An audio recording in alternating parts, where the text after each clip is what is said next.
A young boy wakes up to the sound of a loud crash. He races to the window, pulls open the curtains, and in the distance sees dark clouds, lightning, and rain coming straight for him and the farm that he's been staying on with his grandfather since the beginning of that summer. The boy sees this storm, and he is terrified. He runs down the stairs through the hallway to his grandfather's room, opens the door, and sees that his grandfather is still asleep.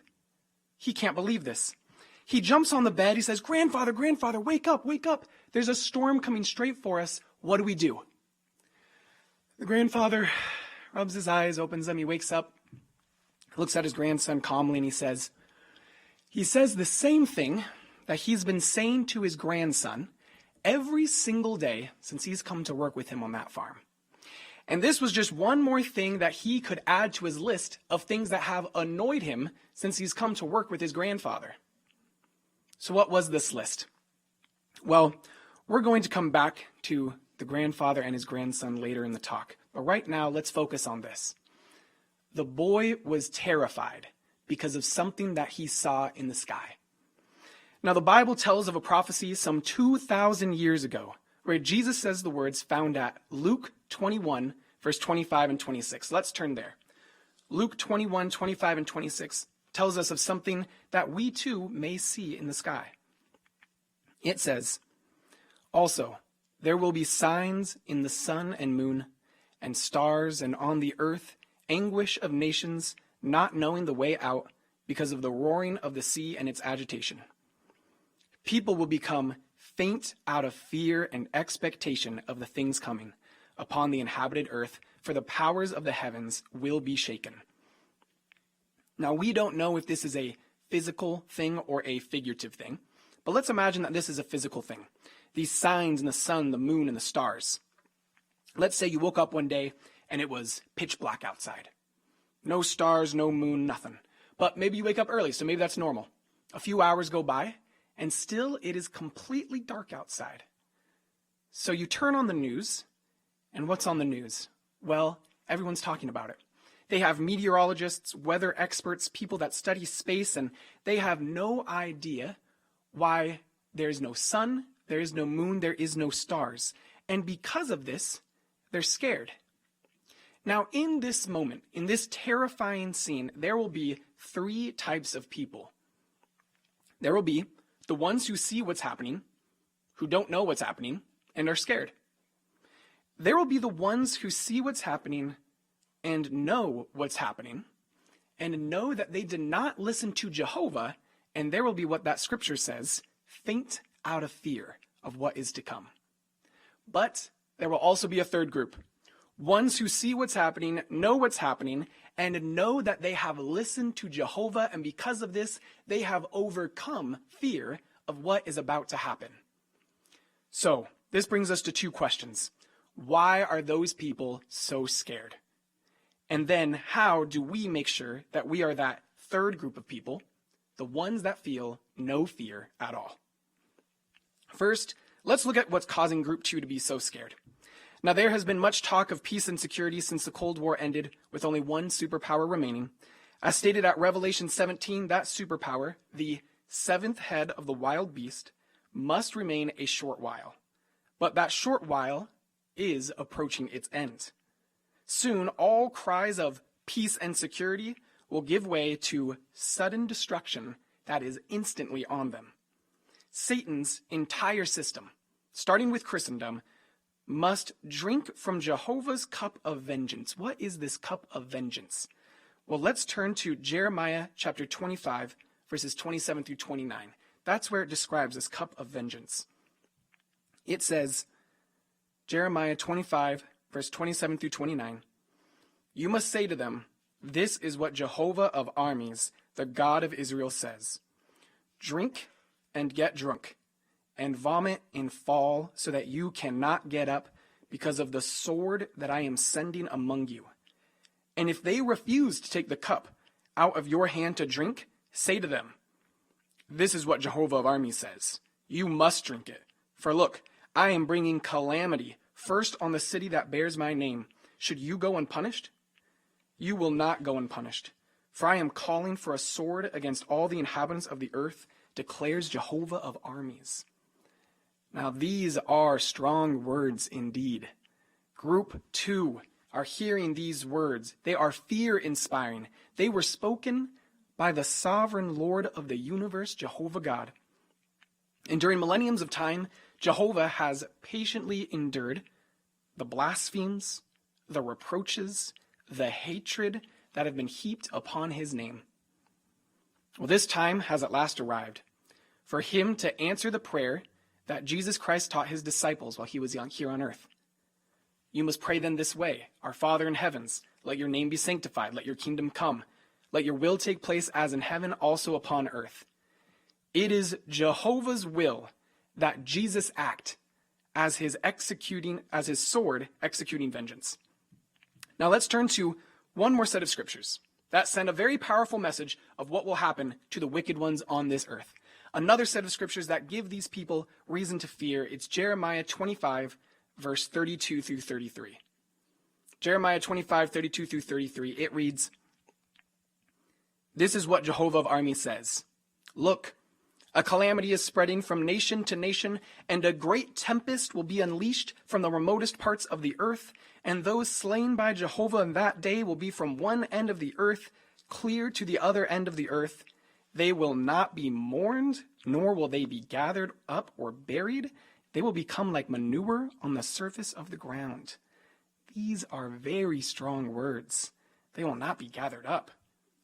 They will not be mourned. They will become manure. Now, we've talked about manure, foaming cups, swords, and all of these things that will happen to the wicked ones. And this gives them great reason to be scared. So then how do we make sure that we are group 3? The ones that feel no fear at all. The ones that have overcome fear of the future. Well, of course, we learn from the Bible. Let's turn to 2 Peter chapter 3, verse 6 and 7. We're going to see the account of Noah and see how the Bible parallels Noah's account to the time that we're living in today. 2 Peter chapter 3, verse 6 and 7 says, "And that by those means the world of that time suffered destruction, when it was flooded with water. But by the same word, the heavens and the earth that now exist are reserved for fire, and are being kept until the day of judgment and of destruction of the ungodly people." The Bible compares Noah's time to our time that we're living in right now. So how did Noah survive the destruction of the wicked people? Well, Noah and his family had to have two things. They had to have faith, and they had to have obedience.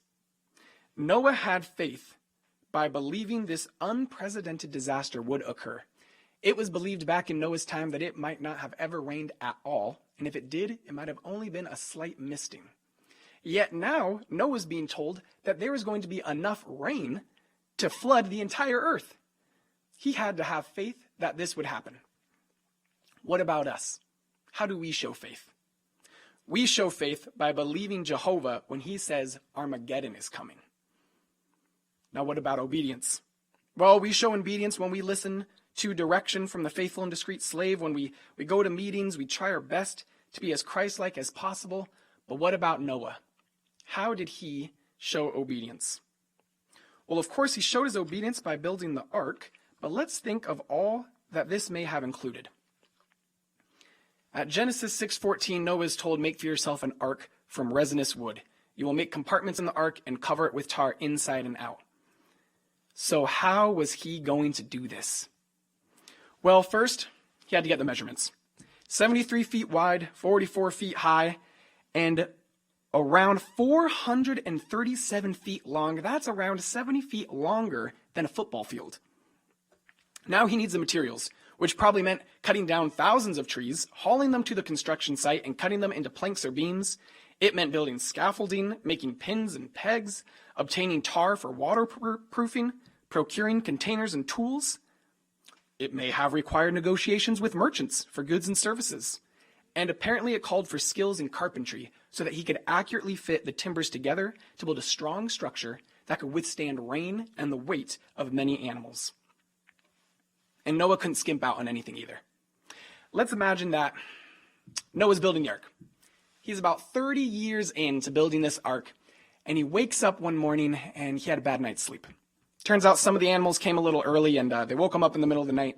Now he rolls out of bed from this bad night's sleep and he stubs his toe on a plank of wood. Not the best way to wake up in the morning. He goes outside, and I don't know if they had coffee back then, but there's no coffee. So he's got no coffee, stubbed his toe, chickens woke him up in the middle of the night, and he looks in the distance and he sees Shem and Ham messing around. What'd they do?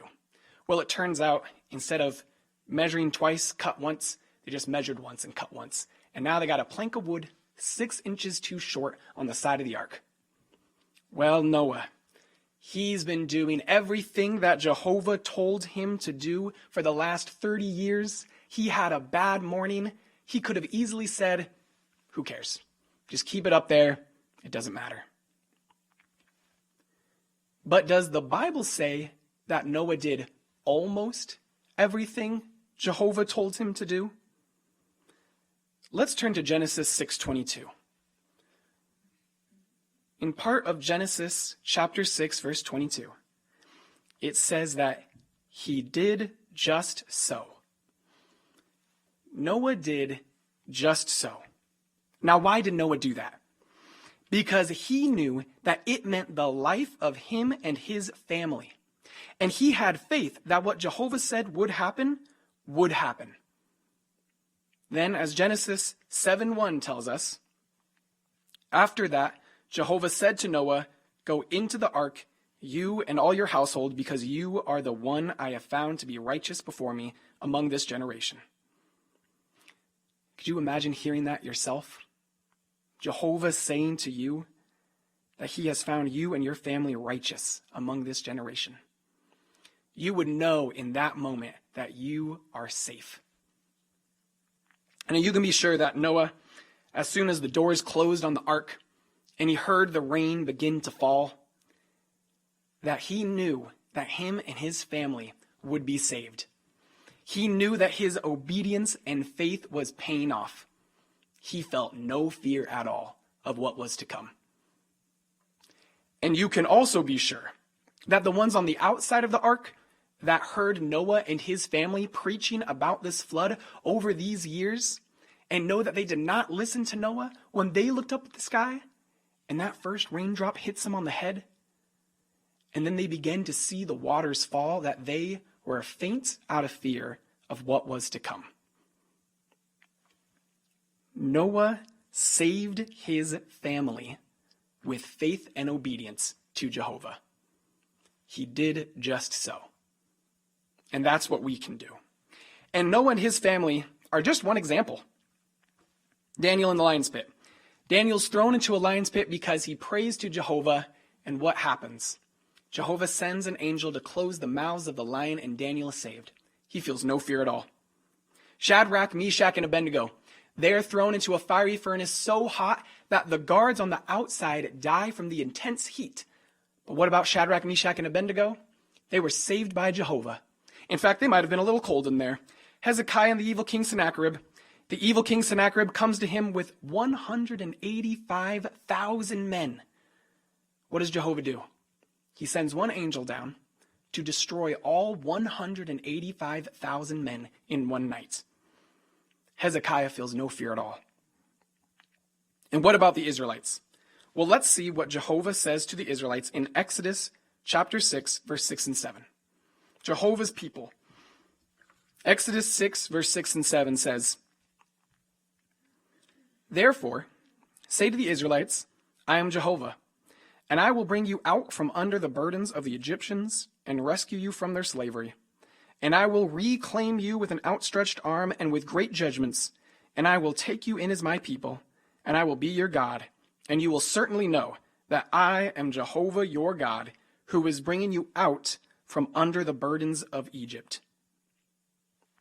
Jehovah tells his people he will save them, and he does.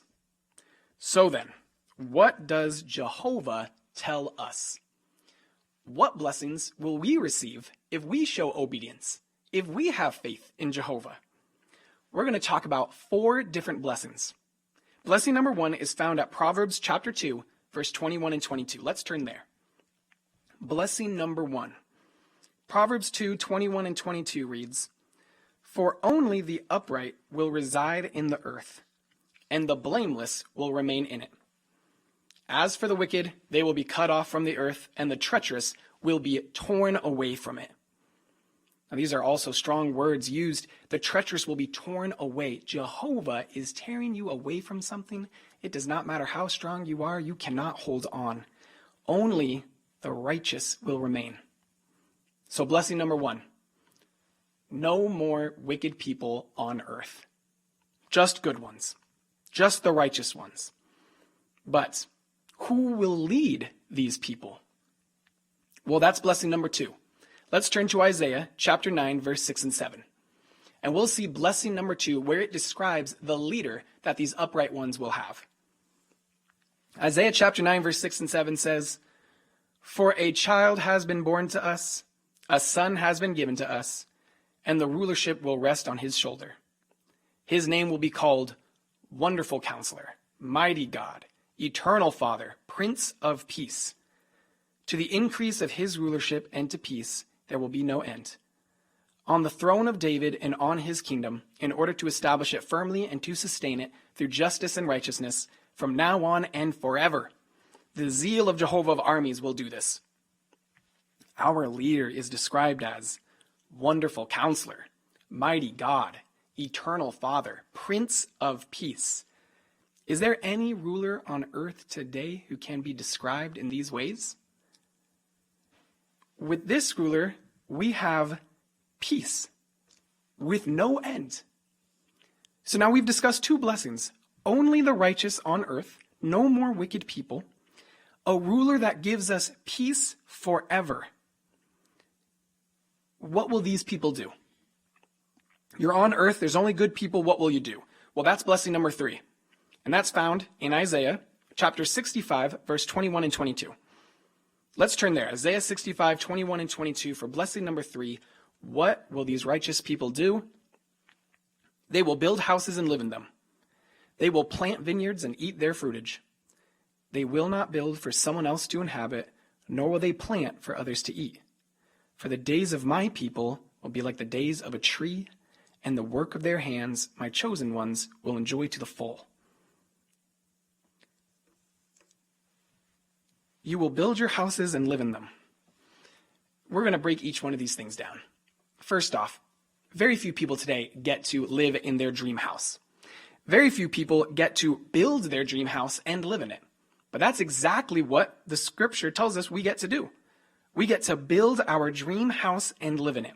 Then what else? It says we will plant vineyards and eat their fruitage.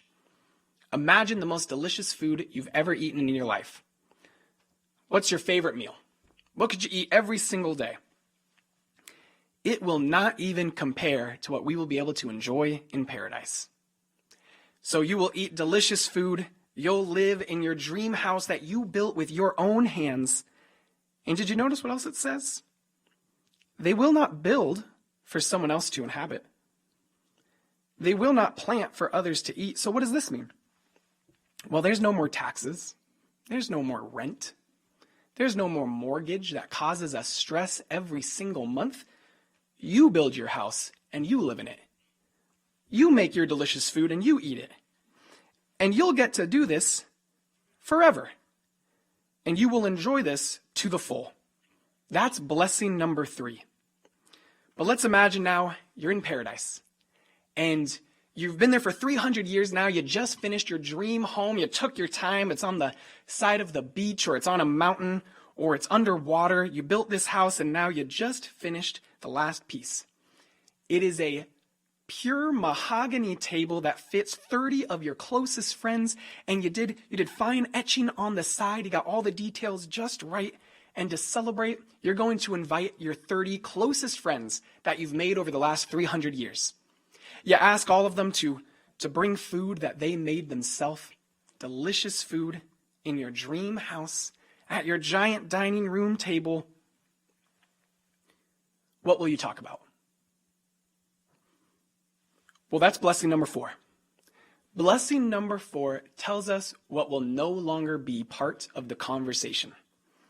Psalms 46 verse 9 is where blessing number 4 is described. Let's turn there. Psalms 46 verse 9. What will these upright ones in their dream house no longer talk about? It says, He is bringing an end to wars throughout the earth.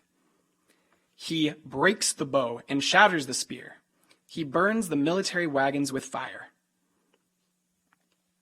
There will be no more talk of the wars happening around the earth.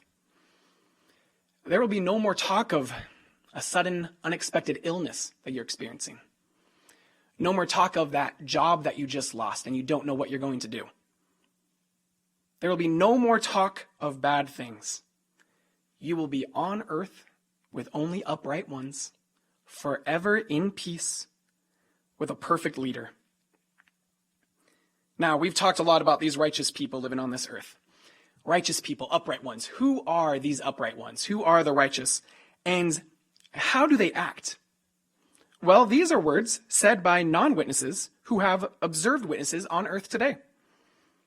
A North American editorialist wrote, Jehovah's Witnesses are as non-subversive and peace-loving as a religious body can be. The Herald of Buenos Aires, Argentina writes, witnesses are hardworking, sober, thrifty, and God-fearing citizens. A manager of a convention facility was so impressed by the volunteers who cleaned the building that he wrote, I want to thank you for the most amazing event that I have ever experienced. I have always heard that Jehovah's Witnesses were special people with a long-standing reputation in our industry of always leaving a facility cleaner than they found it. You and your organization made this facility a better place for the community and did it with the most gracious group of people with which we have ever had the pleasure of being acquainted. These are words said about you.